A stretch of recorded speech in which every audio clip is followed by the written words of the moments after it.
I'm Charlie, this is Stevie, we are Chill and Popcorn, welcome to another Bad Movie Monday, where we review movies that are bad, movies that are bad they're good, and bad movies we like. So, today we're going to be a little bit piratical, not throw another Pirates of the Caribbean movies like we did last year, check it out.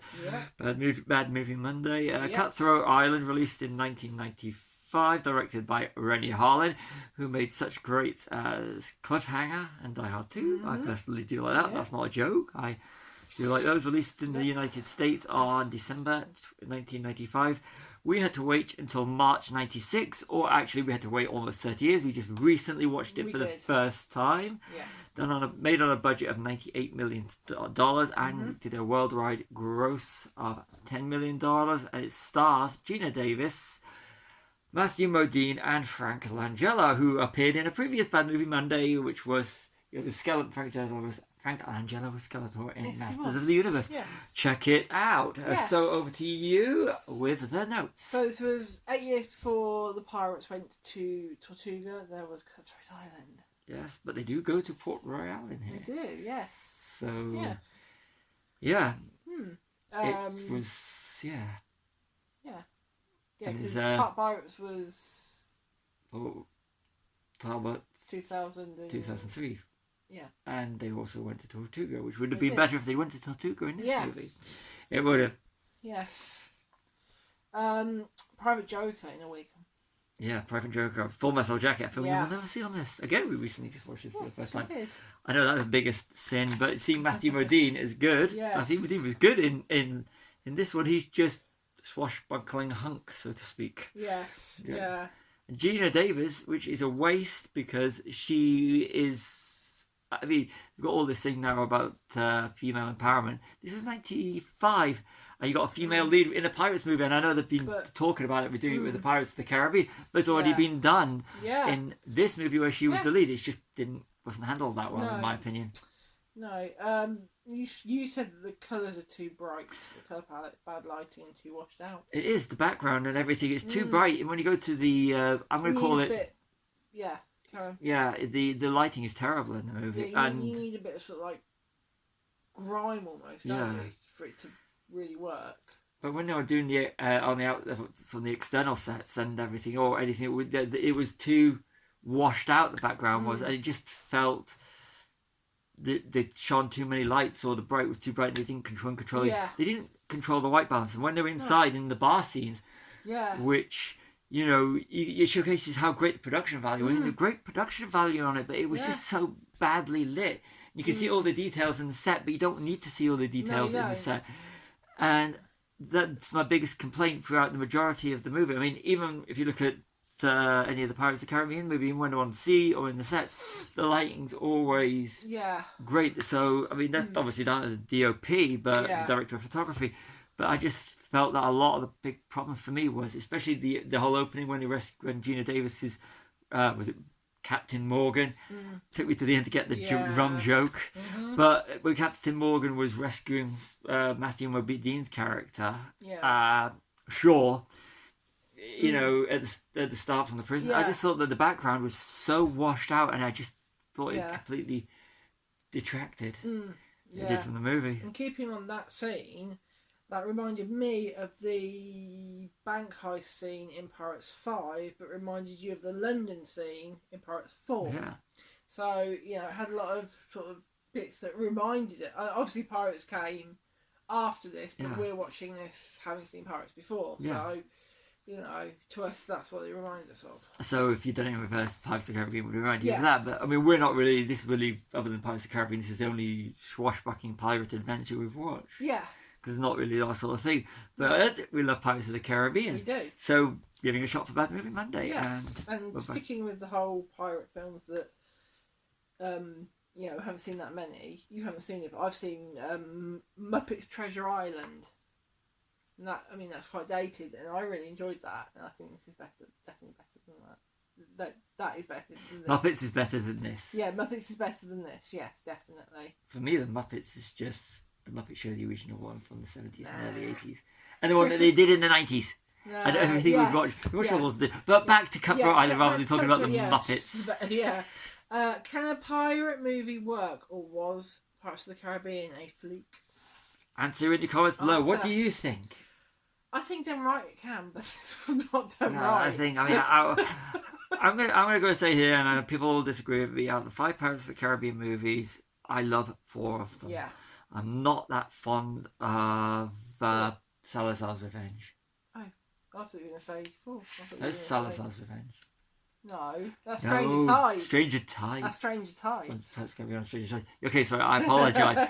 It's Salazar, yeah, because Dead Men Tell No Tales. Yes. So it's the 4th one. The 4th one, Stranger Tides. And Stranger Tides is a terrible film. With Pirates 4 and Stranger Tides, yes. Blackbeard. Salazar, or Stranger Tides. Stranger Salazar's Tides. Revenge or Dead Men Tell No Tales, depending on where you are. I love that movie. Yes, we do like that movie.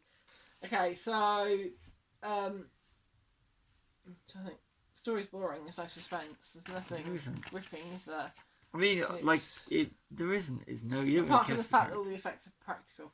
Practical. This is the time where this is 95. Yeah. So you were talking a year before Twister, and we're talking 2 years after Jurassic Park. Yeah. Which are the 2 big effects movies of that kind of period, and it's just. It was more special practical effects and. But even if you take the digital out of Pirates, it's still a fun story. Yeah, definitely. Yeah. I mean, Curse of the Black Pearl. Sea turtles, mate. When we saw the sea turtles, you just had to. Sorry, but did they just pick all the bits? Did the writers of Pirates, the first one, A Curse of the Black Pearl, just take all the things they actually thought worked in Cutthroat Island in that kind of movie? Yeah. Just said, yeah, we use it. The sea turtles, mate. Yeah, definitely. Yeah. It feels like they're making it up as they go along. Sometimes it really did, because I kind of lost track of the story. Yeah. You find the map to the treasure traditional, whereas in Curse of the Black Pearl, it's returning the treasure. Piece of the map for the treasure, and they had to get the other pieces. But yeah.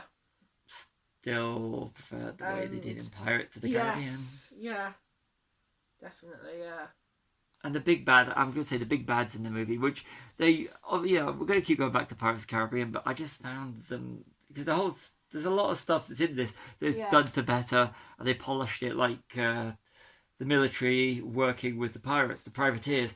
They did that on Stranger Tides with Hector, but working for the king. Yeah. And that worked.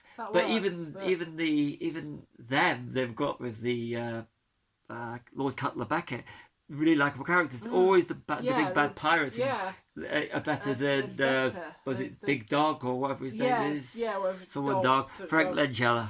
Yes. And Morgan could have killed Dog, but didn't. Yeah, made no sense. It wasn't her actually. It was Tiggy. It was. No, it's when they were creeping. When she crept. It was not him. It was him. It was Matthew Modine. Sure. Oh, was it? Sure. I thought. Yeah, it was Sure. Sure creeped him. Didn't even kill him. Seriously. And the bit at the start, I thought all pirates were hung, and they just put him in prison so they could put them off. Yeah. Made no sense. No. But but the thing is, the villains were just. Frank Langella does his best, but he's brilliant. He really eats up the screen as Skeletor in Masters of the Universe. Yes. But in this one, he just. Yeah. He just looks like a guy in a waistcoat. Yeah. He does his best, but it's the look at the pirate look. It's very. Yeah, it just didn't work. Yeah. And then you've got the classic line, Dead Men Tell No Tales. Yeah, I thought that reminded me of The Ride. Yeah. I've never done The Ride, but... I did it 30 years ago. And they're hanging from a cliff at one point. Cliffhanger! It's one of my favourite action movies, which is kind of why, I didn't have high hopes for this movie, but Rennie Harlin's done Cliffhanger and Die Hard 2, Die Harder, and I really like them both. Yes. And I consider, in the action genre, Cliffhanger to be one of my favourite action movies. So it's kind of a bit of a disappointment, really. Yeah. Although the bit where they were hanging from the cliff, and Rex Lynn is in this, who's also in Cliffhanger. Yeah, it has all the components of a great film, doesn't it? It does. It really does. And the end fight, the big fight on the ship and stuff. That's done really well. Yeah, really and good. It is, but the problem is that. There's no tension. It's like at World's End. That big battle takes place on the is it the Pearl or Davy Jones's ship? Which one? At the end of World's End.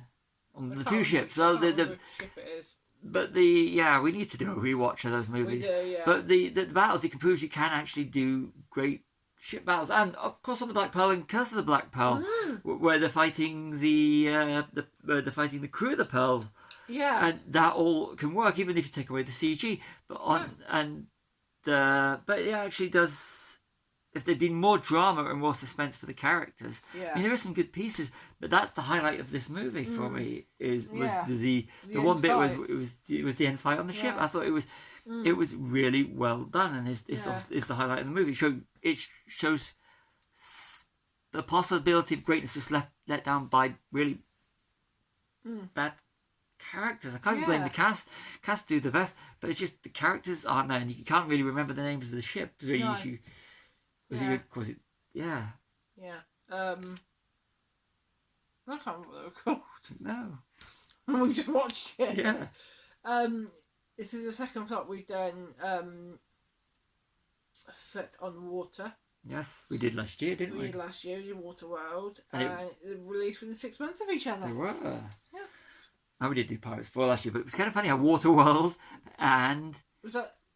We did last August, July, August. We did Pirates, didn't Check it out. So we did we've done Waterworld, and we've done... Check it out, both Pirates 4, Waterworld. But the thing is, Waterworld, which one did you prefer? Yeah. Waterworld or Cutthroat Island, if you've seen them both. Which one do you prefer? I don't know, Waterworld. I actually preferred Waterworld. Actually, it's an ambitious movie, and it actually... I actually did prefer it. Synchronised diving champions are Gina Davis and Matthew Modine. So they get 5 stars for that at the end. Yeah. They do. And has Matthew Modine seen stranger things than this film? That's pretty good. That was you telling me to put that. Because you always good. Papa!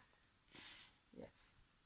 So, and the monkey is underutilised. And not as good as Jack. Yeah. Well, I mean, underutilised. You know, it could have been used for so much more. It's like stick the camera in front of it. We need more shots of the monkey. Stick the monkey in shot. Yeah. So yes. That's it. That's all my notes. What's your rating? What did you think of it? You just gone through it. Well, an average. It's an average movie. Yeah. I didn't hate it. A bit boring, really. Didn't hate it. Yeah. Seen worse. Yes. But also seen better. Yeah, I can't. It's like one of these movies I'm glad I watched, but it's not one of those ones that I didn't hate it. No. Would you watch it again? If it was on, if they were doing like a screening of it somewhere, would you pay to No. There you go. No.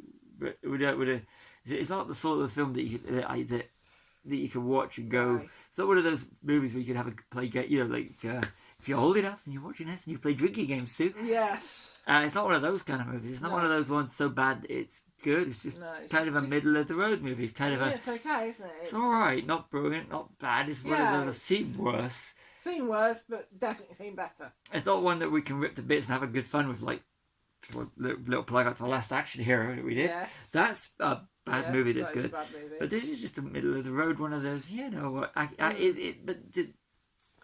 Yeah. What annoys me the most about this movie is that, handled right, production value's there. Just they could have, now you clean this up in post. You've got potential just for something that had so much potential because it is there. The sets are there. Yeah. The design is there. It's just it needs a better story. It needs a better story, but it had potential to be. Or the story needs working on more. Yeah, doesn't it? I know there was problems with it all. Yeah. But to have put it out like that, it's one of those. It feels unfinished.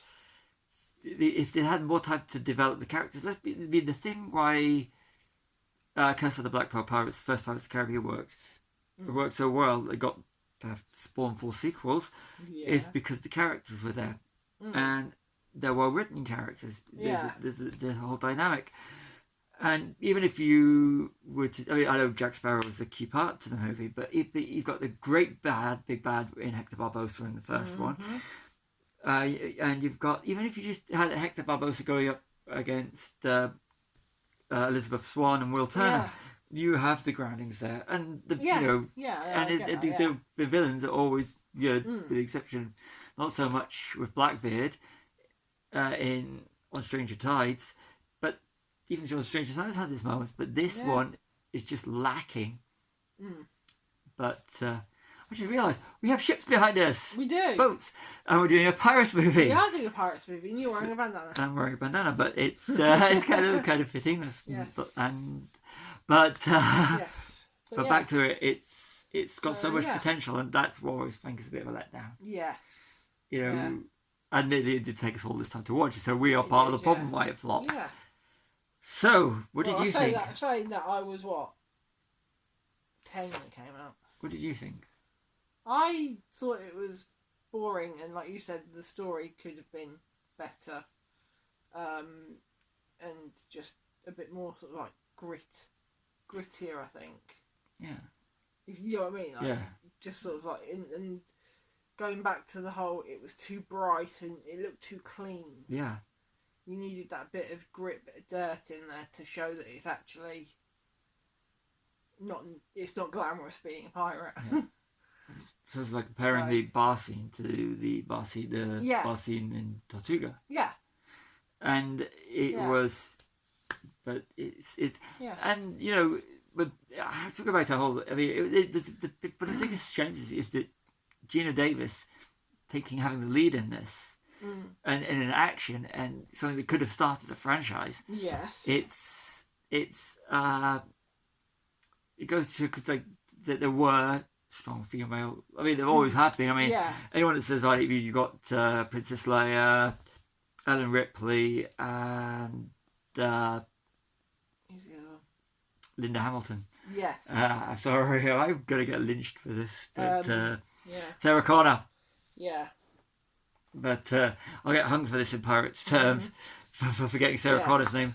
But yeah, you got those ones, and just to name 3 strong. So to have Gina Davis in a Pirates movie having the lead in it would have been great if it had been a success, because and it goes to prove that anyone that thinks that you can't do it with a Pirates of the Caribbean movie, because I know there were talks of a female-led Pirates of the Caribbean movie, and if it could have pulled off, it proved that there was potential. That it has been tried. So anyone that's wanting to hate it, just remember it has been done. Yeah. So it's like when they did it with the Ghostbusters Answer the Call. Would it work with it being Pirates of the Caribbean? No, because you've got enough haters out there that would just literally trash it like they did with Ghostbusters Answer the Call. Yeah, but also there's enough hardcore fans out there that it would probably do something. You know, generate some money, but like I said, this is just lost potential. But I think. Anyway, you ready to sign off? I should sign off. You Today will long be remembered as a day you watched right to the end. Bad Movie Monday, Cutthroat Island, not Pirates of the Caribbean as I've been calling it during the outtakes. So I've been Charlie, this has been Stevie. We are Chilling with Popcorn. Like and subscribe.